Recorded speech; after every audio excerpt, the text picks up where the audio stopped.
to be real, if you think about it, if I do a chemical process or something and all my hair burns out or whatever, then I'm gonna have little nubs left, and that is a no-no. I don't know about you, but that is a no-no for me.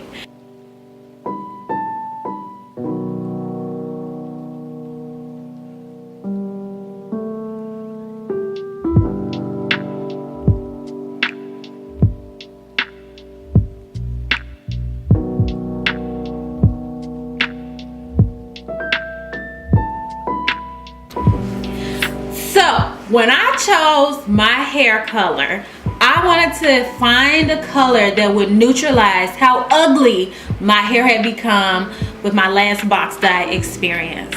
My brother was here actually, and he was like, you know, you could choose a black, or you could choose like a blue, a dark purple, a green. And I was like, you know what, let's do blue. Let's do blue because blue is dark enough that it looks black.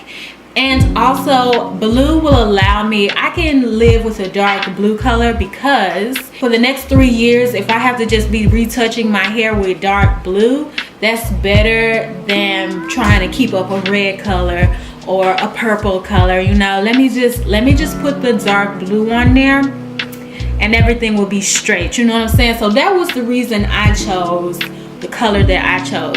Originally, I was just gonna have light brown hair, but you know, life happens. You experience that you don't know how to color hair, and so when you make a mistake, you gotta be able to roll with the punches. You know what I mean? You gotta be able to be like, yo, the light color didn't work, so we're gonna have to go dark. And so I needed to choose something that I could live with for the next 3 years, because honestly, I don't think that my hair can take another chemical process, at least not right now. Like, to be real, if you think about it, if I do a chemical process or something and all my hair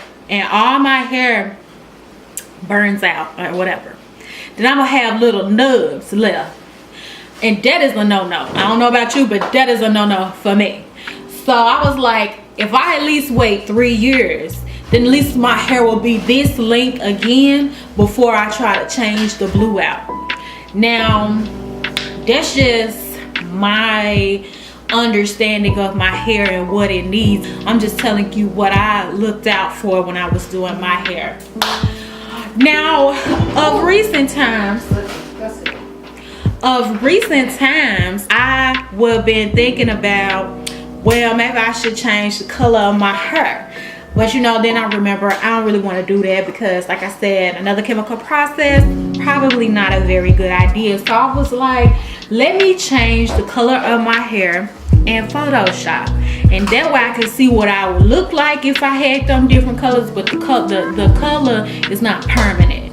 You know, it's not permanent, it's not real, it's not damaging at all. So that's what I did. And listen, honey, if you got a color, let's say you got a color and you thinking about changing the color, but you know that it wouldn't be a good idea, so just send me your picture, boo, and I'll change it in Photoshop for you, and it will fix your desire to change your hair. I promise you.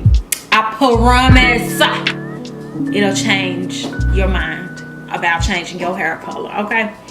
Anyway, that's all I got for you in terms of picking your hair color. You can really pick whatever color you want, but I would suggest you pick a color that you can live with for a long time, because all the chemical process is not good for your hair. But we already know that, you know, it's just kind of forget it when you go natural, and then you want colors, and then you gotta, like, you know, you gotta be different. You gotta have different, you know, stuff from everybody else. Anyway, if you have any questions, then let me know. You can type them up in the comments below, or you can send me a little direct message, because I want to hear from you. Okay, bye bye.